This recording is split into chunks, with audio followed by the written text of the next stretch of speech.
سورہ بینہ کی 6 آیت کریمہ۔ رب العالمین نے ارشاد فرمایا ان الذین کفروا من اہل الکتاب والمشرکین فی نار جہنم خالدین فیہا اولئک هم شر البریہ۔ سبحان اللہ۔ بے شک وہ لوگ اہل کتاب میں سے جو کفار ہیں اور جو مشرکین ہیں وہ ہمیشہ ہمیشہ جہنم کی آگ میں جلائے جائیں گے، اور یہی وہ لوگ ہیں جو مخلوق میں بدترین لوگ ہیں۔ اس آیت کریمہ میں اللہ تعالیٰ نے کفار کا اور مشرکین کا ذکر کیا اور ان کے اوپر عذاب کا ذکر کیا۔ اس کے متصل بعد اہل ایمان کا ذکر کیا اور اہل ایمان کے ثواب کا ذکر کیا۔ اس آیت کریمہ میں ہمیں ایک چیز پتہ چل رہی ہے، اور وہ یہ ہے کہ اللہ تعالیٰ نے مشرکین کا ذکر بعد میں کیا، کفار کا ذکر پہلے کیا۔ بے شک اہل کتاب میں سے وہ جو کافر ہے، اہل کتاب میں سے جو کفار ہے، اس کے بعد آگے مشرکین۔ مشرک اس کو کہتے ہیں جو اللہ کے ساتھ شریک ٹھہرائے، لیکن اہل کتاب وہ ہیں جنہوں نے کسی نہ کسی نبی کا کلمہ پڑھا ہے۔ کفار ان کو اس لیے کہا گیا ہے کہ انہوں نے نبی کریم صلی اللہ تعالی علیہ وآلہ وسلم کی بے توقیری کی تھی۔ کلمہ تو وہ پڑھتے تھے، جناب عیسیٰ کا پڑھتے تھے یا جناب موسیٰ کا پڑھتے تھے یا جناب ابراہیم کا پڑھتے تھے، لیکن کفار انہیں اس لیے کہا گیا کہ وہ بے توقیری کرتے تھے۔ فرض کر لیجئے ایک شخص ہے پوری زندگی ایک نماز بھی نہیں پڑھتا، اس کا جنازہ پڑھتے ہیں کہ نہیں پڑھتے؟ بولتے نہیں آپ کہاں میں کلمہ پڑھا ہے اس نے، نماز نہیں پڑھی اس نے، تو جنازہ پڑھتے ہیں کہ نہیں پڑھتے؟ اللہ نہ کرے ایسا ہو، اللہ کرے مسجد کی طرف راغب ہو جائے دل سب کا، اللہ کرے سب کے فرائض ادا ہوں۔ لیکن اگر کوئی شخص مسجد کی طرف نہیں آتا، اس کی تکفیر نہیں کی جائے گی، اس کو کافر نہیں کہا جائے گا، کیونکہ اس نے کیا پڑھا ہے؟ کلمہ پڑھا ہے، ٹھیک ہے۔ لیکن ایک شخص نمازیں بھی مکمل کر رہا ہے، ساری عبادات بھی مکمل کر رہا ہے، لیکن نبی کریم صلی اللہ علیہ وآلہ وسلم کے اگر صرف ایک بال کی بھی توہین کرے، ہم اس کی نمازوں کو دیکھیں گے یا اس کی گستاخی کو دیکھیں گے؟ نمازیں پڑھ کے بھی اس کی تکفیر کی جائے گی کہ یہ تو بڑا کوئی کافر ہے۔ اب آپ کہیں گے کہ جناب یہ مخلوق کا فیصلہ ہے، فرمایا نہیں یہ مخلوق کا فیصلہ نہیں ہے، یہ رب کا فیصلہ ہے۔ فرمایا ان الذین کفروا من اہل الکتاب، اہل کتاب میں سے جنہوں نے تکفیر کی، جو کفار ہیں، وہ کلمہ بھی پڑھتے تھے، عبادات بھی کرتے تھے، اللہ رب العزت نے ان کو کفار اس لیے کہا کہ وہ نبی کریم صلی اللہ علیہ وآلہ وسلم کی بے توقیری کیا کرتے تھے، آپ کی ناموس اور آپ کی عزت پہ ہاتھ ڈالا کرتے تھے۔ اور اللہ نے مشرکین جو اللہ کا مجرم ہے اس کا ذکر بعد میں کیا، اور جو اپنے نبی کا مجرم ہے اس کا ذکر پہلے کیا۔ عبادات اللہ رب العزت کو جلال میں لاتی ہے، لیکن اس سے زیادہ جلال میرا رب تب کرتا ہے جب اس کے محبوب کی عزت پہ ڈاکہ ڈالا جائے۔ ان الذین کفروا من اہل الکتاب والمشرکین، اور پھر ساتھ آگے فرمایا اولئک هم شر البریہ، یہ ساری مخلوق میں سب سے بدترین لوگ ہیں۔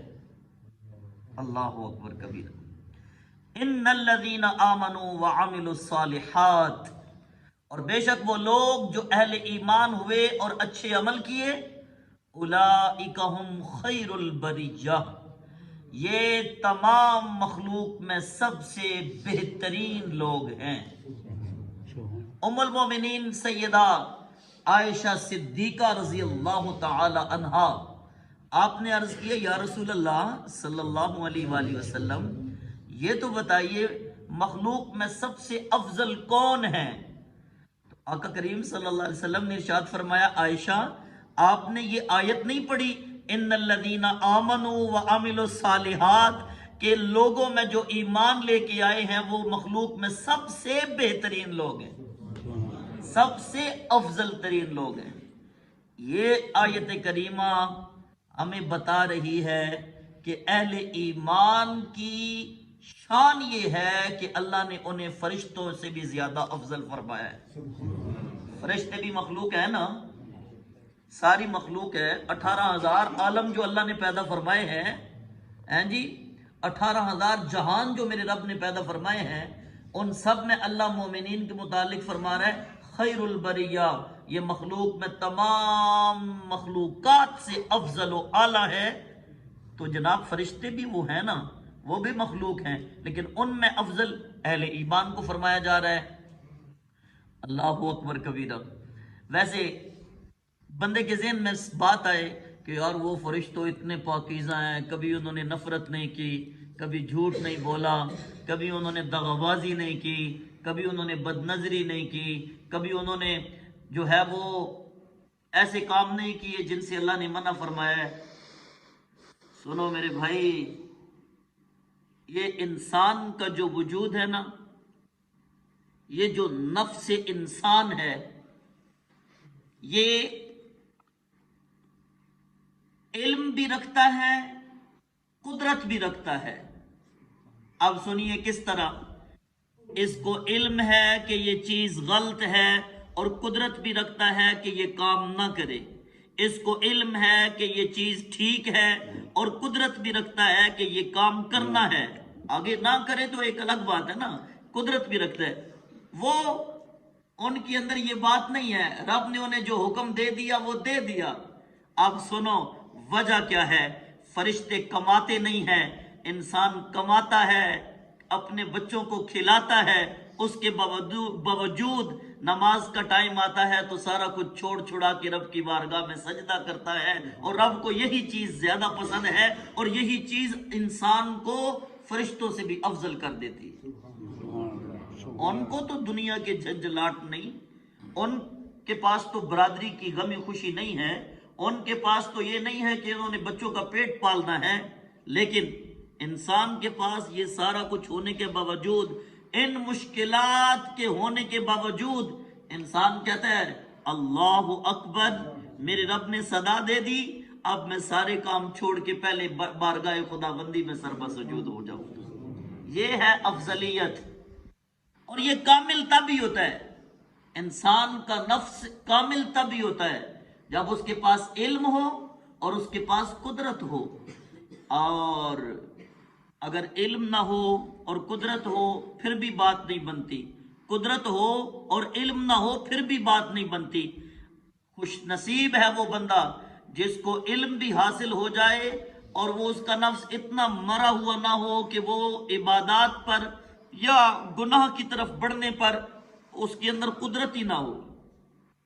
یہی تو ہے وہ جنگ جو انسان اپنے ساتھ کر رہا ہے، اور جس وقت انسان اس جنگ میں جیتتا ہے تو اللہ اسے پسند فرماتا ہے، اور جس وقت اس جنگ سے ہارتا ہے، ہار جاتا ہے۔ ہاں جی، اللہ اکبر۔